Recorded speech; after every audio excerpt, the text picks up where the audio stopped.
Second semester का एक important question है जो कि प्रीवियस ईयर का है। अच्छे से ध्यान से सुन लो, आपका 4 नंबर पक्का हो जाएगा। तो देखते हैं कार्बन क्वेश्चन क्या देखते हैं। Carbon carbon double bond generally produces an absorption band at about 180 to 190 nanometer, while the carbonyl group in aldehyde और ketone source absorption maximum near 270 to 290 nanometer. ये बोल रहा है क्वेश्चन की जो कार्बन कार्बन डबल बॉन्ड होता है generally alkene में, ये जो एब्जॉर्प्शन बैंड शो करता है वो उसका जो एब्जॉर्प्शन का जो वेवलेंथ होता है वो 180 to 190 नैनोमीटर के बीच होता है। और कार्बोनिल ग्रुप में जो एल्डिहाइड और कीटोन में प्रेजेंट होता है उसका जो एब्जॉर्प्शन जो बैंड होता है वो 270 to 290 नैनोमीटर पे ऑब्जर्व होता है। तो इसके पीछे रीज़न क्या है, दोनों के बीच में डिफरेंस हो रहा है, इसके पीछे रीज़न क्या है, इसी को एक्चुअल समझ। ये यूवी विजिबल स्पेक्ट्रोस्कोपी का टॉपिक है। तो देखते हैं कि absorption of carbon carbon double bond and carbonyl functional group. Introduction to UV visible spectroscopy. UV visible spectroscopy क्या होता है इसको देखते हैं पहले। UV visible spectroscopy is an analytical technique used to study the absorption of ultraviolet and visible light by molecule. एक analytical technique होता है जिसका यूज़ किस लिए किया जाता है, to study the absorption of ultraviolet and UV visible light by molecule. कोई पर्टिकुलर मॉलिक्यूल यूवी लाइट को और विजिबल लाइट को किस तरह एब्जॉर्ब करता है, इसकी स्टडी करने के लिए यूवी विजिबल स्पेक्ट्रोस्कोपी मतलब यूवी विजिबल स्पेक्ट्रोस्कोपी में इस चीज़ को स्टडी किया जाता है। अल्ट्रावायलेट का जो रेंज होता है 200 to 400 नैनोमीटर होता है। विजिबल का जो रेंज होता है 400 to 800 नैनोमीटर होता है। तो देखते हैं when molecule observe UV light electron jumps from a lower energy level to a higher energy level. जब इलेक्ट्रॉन जो होता है मॉलिक्यूल यूवी लाइट को ऑब्जर्व करता है तो इलेक्ट्रॉन जो होता है इस रेडिएशन से एनर्जी ऑब्जर्व करके क्या करते हैं, लोअर एनर्जी लेवल से हायर एनर्जी लेवल में क्या करते हैं, जंप करते हैं। और जब ट्रांजिशन होता है तो कुछ इंपॉर्टेंट ट्रांजिशन यहाँ पे शो किया गया है। ट्रांजिशन उसका मीनिंग देखेंगे, उसमें कितना एनर्जी रिक्वायर होता है उसको देखेंगे। Sigma two sigma star transition होता है। सिग्मा टू जिसको sigma two anti bonding transition बोला जाता है। सिग्मा ऑर्बिटल से एंटी बॉन्डिंग ऑर्बिटल में ट्रांजिशन होता है, इसमें हाईएस्ट एनर्जी रिक्वायर होता है, सबसे ज़्यादा एनर्जी इसी में लगता है। दूसरा जो होता है n to pi sigma star transition. N किसको रिप्रेजेंट करता है, नंबर ऑफ लोन पेयर को रिप्रेजेंट करता है। Lone pair to anti bonding sigma, इसमें हाई एनर्जी रिक्वायर होता है, इसके कंपेरिजन में कम होता है, ठीक है। और तीसरा जो ट्रांजिशन होता है पाई टू पाई स्टार, जिसमें pi bond to anti bonding pi bond में ऑर्बिटल में ट्रांजिशन होता है, जिसमें medium amount of energy require होता है। और सबसे जो लीस्ट एनर्जी रिक्वायर होता है कौन सा होता है, n to pi star. Lone pair to anti bonding pi orbital में तो लीस्ट एनर्जी रिक्वायर होता है। लीस्ट एनर्जी मतलब वेवलेंथ क्या होगा, इसका ज़्यादा वेवलेंथ ज़्यादा होगा, because we know that the energy which is in energy जो कि क्या होता है, इनवर्सली प्रोपोर्शनल होता है लिम्डा के। तो जिसका एनर्जी कम हो रहा है उसका वेवलेंथ ज़्यादा होगा, जिसका एनर्जी कम ज़्यादा है उसका वेवलेंथ कम होगा, ठीक है। यहाँ तक क्लियर है आपको। अब देखते हैं एब्जॉर्प्शन ऑफ अपना जो एक्चुअल क्वेश्चन का जो डिमांड उसको देखते हैं, फुलफिल करते हैं। Absorption of carbon carbon double bond, ये एल्किन ग्रुप है, ठीक है, सबको पता है। दी carbon carbon double bond contain pi electron. इस कार्बन कार्बन डबल बॉन्ड में क्या है, पाई इलेक्ट्रॉन है, ठीक है, एक सिग्मा बॉन्ड एक पाई बॉन्ड। तो पाई बॉन्ड में क्या है, पाई इलेक्ट्रॉन है। When UV light falls on the molecule, this electron undergoes pi to pi star transition। जब इस एल्किन मॉलिक्यूल में यूवी लाइट को फाल कराया जाता है, यूवी लाइट से इसको पास कराया जाता है, गुजारा जाता है, तो जो इलेक्ट्रॉन जो एनर्जी को एब्जॉर्ब करते हैं और पाई टू पाई स्टार में क्या होते हैं, ट्रांजिशन शो करते हैं, पाई टू पाई स्टार में ट्रांजिशन शो करते हैं। और यूवी का जो एब्जॉर्प्शन रेंज होता है, इसका जो एब्जॉर्प्शन रेंज होता है वो 180 to 190 नैनोमीटर होता है। तो ये इसी रेंज में एब्जॉर्ब क्यों होता है, इसका एक्सप्लेनेशन देखते हैं, ठीक है। जो एल्किन होता है उसमें पाई इलेक्ट्रॉन होते हैं, जो पाई इलेक्ट्रॉन्स होते हैं यूवी रेडिएशन को एब्जॉर्ब करते हैं। उसके बाद एब्जॉर्ब करने के बाद मूव करते हैं from bonding pi orbital to anti bonding pi orbital. Electron जो होते हैं बॉन्डिंग पाई ऑर्बिटल से एंटी बॉन्डिंग पाई ऑर्बिटल में मूव करते हैं, इसलिए इसको क्या होता है, हाई एनर्जी रिक्वायर होता है, इसलिए जो एब्जॉर्प्शन होता है वो लोअर वेवलेंथ पे होता है, ठीक है। एंटी बॉन्डिंग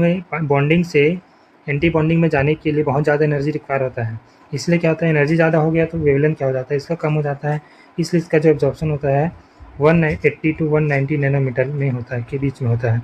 एग्जाम्पल देख लेते हैं कार्बन कार्बन डबल बॉन्ड वाले मॉलिक्यूल के।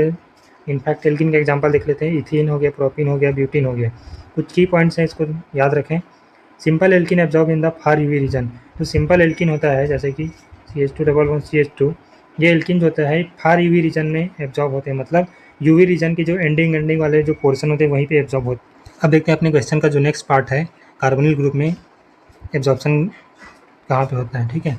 Absorption of carbonyl group are present in carbonyl कहाँ ग्रुप कहाँ प्रेजेंट होते हैं, एल्डिहाइड में होता है, कीटोन में होता है, कार्बोक्सिलिक एसिड में होता है, एस्टर्स में होते हैं। ये 4 ऐसे कंपाउंड हैं जहाँ पे फंक्शनल ग्रुप 4 फंक्शनल ग्रुप में क्या होता है, ये वाला फंक्शनल ग्रुप कार्बोनिल जो है प्रेजेंट होता है।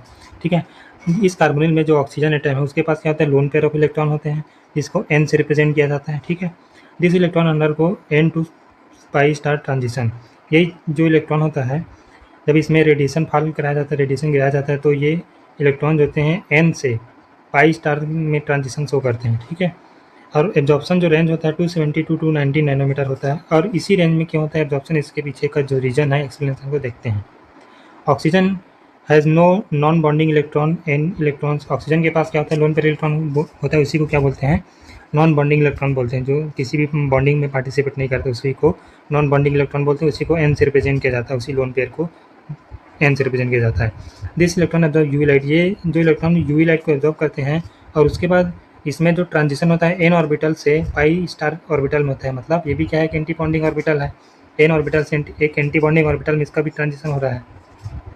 बट इसमें क्या है, जो लोन पेयर से हो रहा है ट्रांजिशन, तो लोन पेयर के पास ऑलरेडी एनर्जी ज़्यादा है तो लेस एनर्जी की रिक्वायरमेंट होता है, इसलिए क्या होता है हायर वेवलेंथ पे क्या होता है एब्जॉर्ब होता है। I think you got it up to this. अब देखते हैं कि why carbonyl absorb at higher wavelength. Because n to pi star transition होता है, इसमें लेस एनर्जी रिक्वायर होता है। Less energy means longer wavelength. Relationship we know that the energy is inversely proportional to the wavelength. Energy जो होता है wavelength के just opposite होता है। मतलब एनर्जी ज़्यादा होगा किसी भी कंपाउंड का, किसी भी स्पीसीज का, तो उसका वेवलेंथ ऑब्वियस सी बात है कम होगा। और ये वेवलेंथ ज़्यादा हो गया तो एनर्जी क्या हो जाएगा, कम होगा। इसी को बोला जा रहा है कि इसमें इनवर्स रिलेशन होता है। सो अगर किसी भी कंपाउंड या फिर स्पीसीज का एनर्जी कम है तो उसका वेवलेंथ क्या हो जाएगा, ज़्यादा हो जाएगा, हाई हो जाएगा। अब देखते हैं, कंपैरिजन करते हैं कार्बन कार्बन डबल बॉन्ड और कार्बोनिल ग्रुप, इन दोनों के बीच में एब्जॉर्प्शन का कंपैरिजन करते हैं। फंक्शनल ग्रुप कौन सा है, एल्कीन है। एल्कीन में जो ट्रांजिशन होता है पाई टू पाई स्टार होता है, इसलिए 180 टू 190 नैनोमीटर के बीच एब्जॉर्ब होते हैं, क्योंकि इसमें एनर्जी जो होता है बहुत ज़्यादा रिक्वायर होता है। और कार्बोनिल ग्रुप में n to pi star transition होता है, इसमें 270 टू 290 नैनोमीटर क्या होता है जो एब्जॉर्प्शन रेंज होता है, इसमें लेस एनर्जी रिक्वायर होता है, इसलिए क्या होता है वेवलेंथ जो होता है ज़्यादा हो जाता है। मतलब जो एक्चुअल रीजन है ये ट्रांजिशन ही है। इस ट्रांजिशन के कारण इसमें वेवलेंथ कम हो जाता है, इसमें वेवलेंथ क्या हो जाता है, ज़्यादा हो जाता है। तो इंपॉर्टेंट ऑब्जर्वेशन निकल के आ जाता है कि कार्बोनिल ग्रुप जो होता है एब्जॉर्ब होता है एट लॉन्गर वेवलेंथ देन तो सिंपल एल्कीन। सिंपल एल्कीन के कंपेरिजन में इसमें एब्जॉर्प्शन जो होता है लॉन्गर वेवलेंथ में होता है। अब देखते हैं कि अगर इसी में कॉन्जुगेशन आ जाए, डबल बॉन्ड, एल्कीन अभी तो सिंपल है, एक ही डबल बॉन्ड है इसमें, अगर इसमें कॉन्जुगेशन आ जाए तो क्या होता है, इफेक्ट ऑफ कॉन्जुगेशन देखते हैं। If double bond are conjugated the absorption wavelength increases. तो एब्जॉर्प्शन का जो वेवलेंथ हो जाएगा वो क्या हो जाएगा, इंक्रीज हो जाएगा। वेवलेंथ इंक्रीज हो रहा है मतलब एनर्जी ऑब्वियसली डिक्रीज हो जाएगा।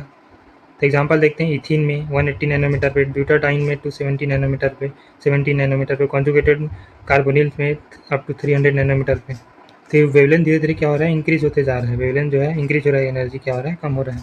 ठीक है, इसी को क्या बोला जाता है, बैथोक्रोमिक शिफ्ट बोला जाता है या फिर रेड शिफ्ट बोला जाता है। मतलब एल्कीन में कॉन्जुगेशन आने के कारण जो उसका जो एब्जॉर्प्शन रेंज हो जाता है वेवलेंथ का, वो इंक्रीज होते जाता है। इसी को क्या बोला जाता है, बैथोक्रोमिक शिफ्ट या फिर रेड शिफ्ट बोला जाता है। कुछ इंपॉर्टेंट टर्म्स उसको देख लेते हैं।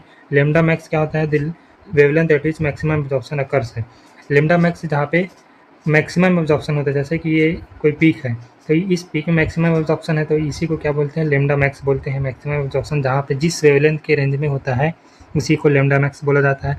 एग्जाम्पल पे देखते हैं कि कार्बोनिल कंपाउंड का लेमडा मैक्स अराउंड 280 नैनोमीटर होता है, अप्रॉक्स 280 नैनोमीटर होता है। ठीक है, कार्बोनिल कंपाउंड का लेमडा मैक्स। दूसरा टर्म है क्रोमोफोर। ठीक है, क्रोमोफोर क्या होता है, दी group responsible for absorption of UV light. जो पर्टिकुलर आइटम या फिर जो ग्रुप होता है वो जो यूवी लाइट को एब्जॉर्ब करते हैं उसी को क्या बोला जाता है, क्रोमोफोर बोला जाता है। एक पिगमेंट है, ठीक है, क्रोमोफोर। एग्जाम्पल कौन कौन से हो सकते हैं, ये ग्रुप हो सकते हैं, ये ग्रुप हो सकते हैं, ये ग्रुप हो सकते हैं, N2 group, CO carbonyl group, carbon carbon double bond group. अब देखते हैं ऑक्सोफोर। दूसरा अनदर टर्म क्या है, ऑक्सोफोर। ऑक्सोफोर क्या होता है, जो ग्रुप एब्जॉर्प्शन की इंटेंसिटी को, मतलब एब्जॉर्प्शन की जो पीक को इंक्रीज करते हैं उसी को क्या बोला जाता है, ऑक्सोफोर बोला जाता है। ऑक्सोफोर के एग्जांपल एल्कोहल हो सकता है, NH2 अमीन हो सकता है, OR हो सकता है। फाइनल समरी निकल के आता है कि कार्बन कार्बन डबल बॉन्ड जो होता है एब्जॉर्ब करते हैं यूवी लाइट को एट 180 टू 190 नैनोमीटर। ऐसा है इसलिए होता है क्योंकि इसमें पाई टू पाई स्टार ट्रांजिशन होता है।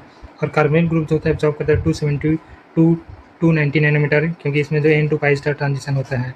इसका वेवलेंथ ज़्यादा होता है क्योंकि एनर्जी कम होता है, इसका वेवलेंथ कम होता है क्योंकि इसमें एनर्जी क्या होता है, ज़्यादा होता है।